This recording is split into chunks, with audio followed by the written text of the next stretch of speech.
Welcome to the deep dive. Today, we're looking at something that might really boost how you connect with people. Mm. Doesn't matter if you're selling something, sharing an idea, or just, trying to make a good impression. It's this idea of 100% product belief. Right, that deep conviction. Exactly. Yeah. We got some interesting angles here. A story about an entrepreneur, plus perspectives from business folks like Grant Cardone and Mm. Brian Tracy. Yeah, different takes, which is always useful. Our goal really is just to understand how believing, like really believing in what you offer, can open some surprising doors. Absolutely. It's fascinating how this core idea pops up in different ways, whether you're looking at business growth or even just personal development. Mhm. We've sort of looked into how that strong internal belief can be this foundational driver for success out there in the world. And the sources, well, they offer some valuable views, even if they don't always perfectly align. Okay, so to bring this to life, let's talk about Alex. Smart guy, starts a lemonade stand. Mm-hmm. Classic story. Right. But initially, didn't quite take off. And the interesting bit maybe wasn't the lemonade itself, not at first anyway. It was Alex's own lack of belief. Ah, okay. He didn't really think his lemonade was anything special, and you could just tell that impacted how he interacted with people. And that immediately makes you think of Cardone, right? He's so big on needing that absolute rock-solid confidence in whatever you're selling. Totally. If you don't have it, it's just a massive hurdle trying to get anyone else on board. And, Tracy focuses more on the customer buying results, which again highlights why you need to believe in the value. How can you sell that value if you're not sold on it yourself? Exactly right. So this deep dive isn't just a cute story about lemonade. We're digging into that principle, believing in what you're putting out there, and how that conviction, that internal feeling, can spark real change. Hmm. Okay, so let's nail this down. 100% product belief. Yeah. What are we actually saying that means? Well, in simple terms, it's just having complete, unshakable faith in the value, the quality of whatever it is you're offering. Like a kid with their favorite toy. Exactly. That kind of genuine excitement, it's not faked. It comes from really believing it's great or fun or useful. Yeah. That's the kind of authentic conviction we're aiming for here. Right.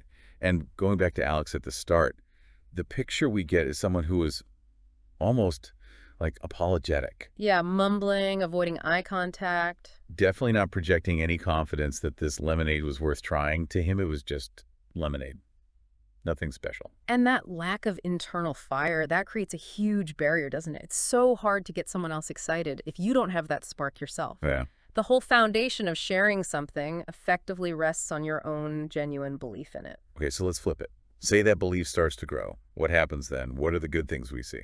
Well, probably the biggest one is a real jump in your ability to persuade people, to connect with them. How so? Because when your belief is real, it comes across as genuine enthusiasm. And that enthusiasm, it's catchy. People become much more open, more receptive to what you're saying. Like a friend raving about a movie they love. Precisely. Their excitement makes you want to see it. Or think about someone telling you about a solution to a problem you have. If they genuinely believe it works. You're way more likely to listen. Exactly. And that ties right into what Tracy says about focusing on how the product helps the customer. Right. If you really believe it helps, you're going to convey that much more powerfully. You're not just listing features, you're sharing a belief in the positive impact. Precisely. Another huge upside. It builds bravery. It fosters courage. Ah, interesting. How? Look at Alex again. As his belief in his better lemonade grew, he got more outgoing, stood taller, smiled, wasn't shy about asking people to try it. He wasn't afraid of hearing no as much. Less so, yeah. Because he was so sure about what he had. Mm-hmm. That links straight to Cardone's emphasis on being proactive, putting yourself out there. That belief pushes back against the hesitation, the fear of judgment. Totally. And a third key benefit.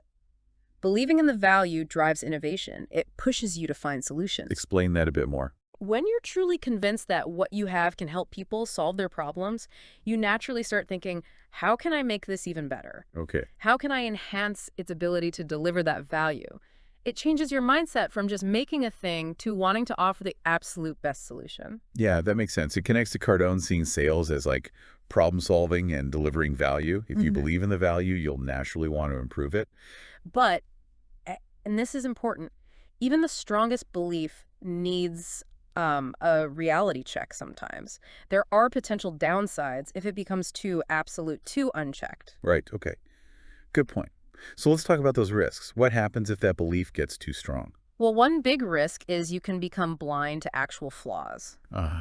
Tunnel vision. Exactly. If your belief is so strong that you think your offering is perfect, you might just ignore valid customer feedback or miss chances to make things better. And Tracy really stresses understanding customer needs, right? So that belief can't block out listening. It absolutely can't. Listening is critical. So that's one risk. Another potential danger is, well, becoming too pushy. Oh, yeah. And we've all experienced that. Intense belief, if you don't manage it, can sometimes spill over into really aggressive tactics that just turn people off. Even if Cardone talks about persistence. Right, there's a line. And some might say his approach can edge towards that, though his core message is about belief-driving action. But Tracy's advice is good here. Don't sell. Help. Focus on the value, build the relationship. Exactly, not just bulldozer people with your belief. Okay, pushiness is a risk. What's the third one? Managing disappointment. Or, maybe better put, managing expectations. Yeah. Meaning, even if you have total 100% belief, not everyone else is going to feel the same way. And that's okay. Right. You need that internal confidence, but you can't expect universal applause. Being ready for the fact that some people just won't connect with your product, whatever it is, helps you avoid getting too discouraged. So it's about having strong conviction, but also staying grounded, being realistic and open.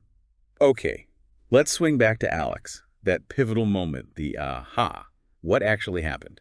It was pretty simple, actually. A customer gave him some direct feedback, polite but direct. Said the lemonade was fine, but maybe a bit plain. Ouch. But useful, very useful.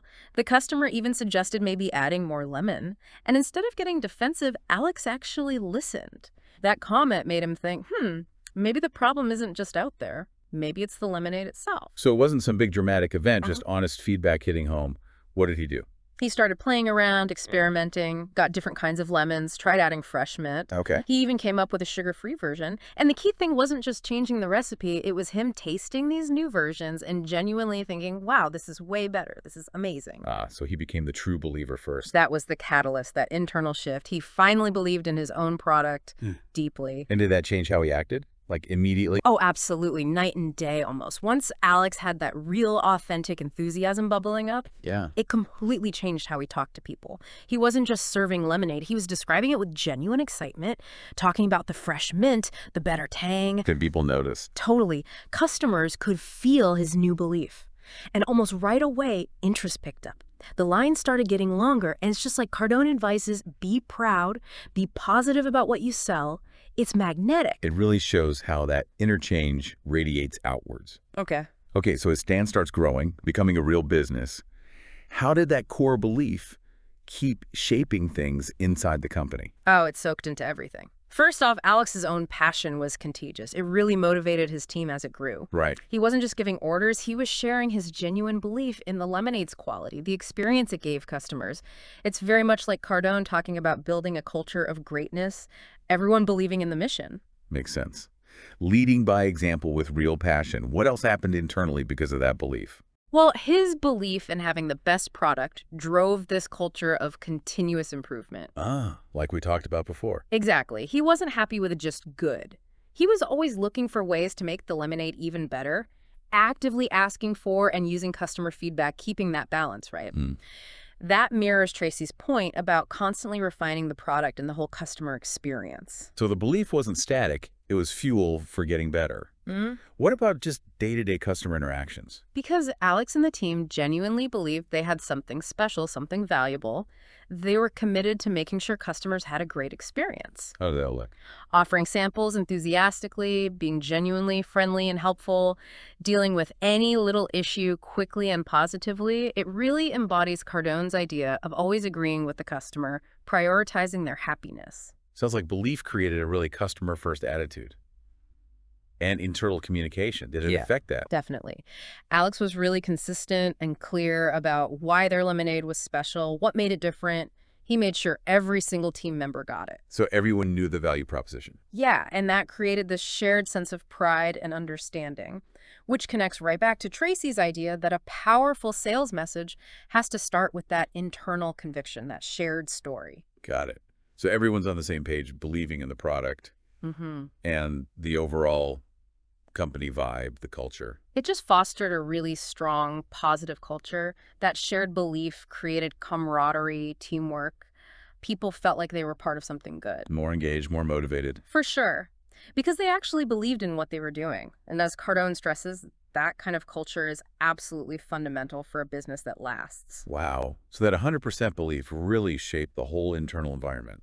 Okay, let's switch focus now. How did this play out externally as he started trying to reach more people? Well, externally, that genuine passion made his sales pitches way more effective when he went to, say, local stores or distributors. How so? He wasn't just reading off an ingredient list. He was conveying the experience, the refreshment, the feeling you get from a really good glass of lemonade. That lines up perfectly with Tracy's advice. Wow. Sell the benefits, the value, not just the features. So the feeling, not just the drink. Yeah. Got it. And his marketing. Did belief change that too? Oh, yeah. That deep belief powered more creative, more enthusiastic marketing. His signs, his flyers, whatever, they weren't just generic ads. They had this vibrant language, this energy that reflected his own excitement and confidence. That authentic enthusiasm again. It just cuts through the noise, doesn't it? It really does. And think about customer relationships. Okay. Because Alex and the team truly believed in the quality and the enjoyment their lemonade brought, they naturally gave amazing customer service. Right. And that builds loyalty like nothing else. Yeah. It leads to fantastic word-of-mouth referrals, the best marketing there is, really. Totally. Reinforces Cardone's point about building those strong customer relationships. Exactly. Happy customers who believe with you. Okay, word of mouth is huge. What about partnerships? Did his belief help there? Absolutely. Alex's obvious passion and his unwavering belief in his lemonade's unique value, that was attractive to other businesses. They could sense it. Yeah, they could see his genuine investment. It made them much more likely to want to collaborate, to partner up with someone who believed that strongly in their own product. Like belief itself became an asset. Okay, one more external factor. Competition. How did his belief help when other drinks came along? Even when new competitors popped up, Alex's solid belief in his lemonade's quality and unique appeal kept him confident. So he didn't panic. Less likely to. He stayed focused on making his product better, improving his customer experience, rather than just reacting nervously to every new competitor. That conviction gave him a kind of anchor in a busy market. It's a really powerful story of how that core belief provides resilience, focus, even when things get tough externally. So as you're listening, it's pretty clear this whole idea, 100% product belief, it goes way beyond just selling lemonade, right? Oh, absolutely. It really applies anytime you're trying to share something you think has value, an idea, a service, heck, even just your own skills. Believing in what you offer seems like a catalyst for more confidence and, more success. Definitely. Grant Cardone makes that point, doesn't he? That selling in the broad sense of just conveying value and getting buy-in is a crucial life skill. Yeah. And Brian Tracy talks a lot about personal branding, selling yourself effectively.